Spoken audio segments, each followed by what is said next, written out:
దయచేసి మీ పెళ్ళాళ్ళకి మాత్రం ఆ ఫ్లాష్ బ్యాక్లు చెప్పకండి. వెంకటేష్ ఈ సంక్రాంతి పండగకి సంక్రాంతికి వస్తున్నాం సినిమాతో వచ్చి భారీ హిట్ కొట్టాడు. దిల్ రాజు నిర్మాణంలో అనిల్ రావుపూడి దర్శకత్వంలో వచ్చిన ఈ సినిమా థియేటర్స్ లో నవ్వులు పూయిస్తూ ఫ్యామిలీలను ఆకట్టుకుంటూ పెద్ద విజయాన్ని సాధించింది. సినిమా రిలీజ్ అయిన మొదటి రోజు మొదటి ఆట నుంచి హిట్ టాక్ తో దూసుకుపోతుంది. కలెక్షన్లు కూడా భారీగా వస్తున్నాయి. సంక్రాంతికి వస్తున్నాం సినిమా మొదటి రోజు 45 కోట్ల గ్రాస్ వసూలు చేసి వెంకీ మామ కెరీర్ లోనే బిగ్గెస్ట్ ఓపెనింగ్స్ గా నిలిచాయి.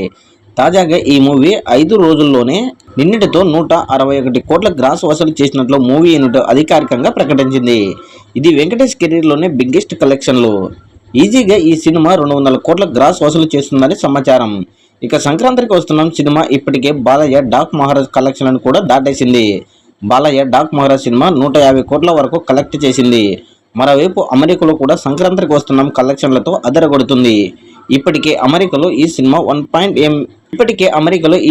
$2 మిలియన్ వైపు దూసుకెళ్తుంది. నేడు ఆదివారం కావడంతో సంక్రాంతికి వస్తున్నాం కలెక్షన్లో ఇంకా పెరిగే అవకాశము ఉంది.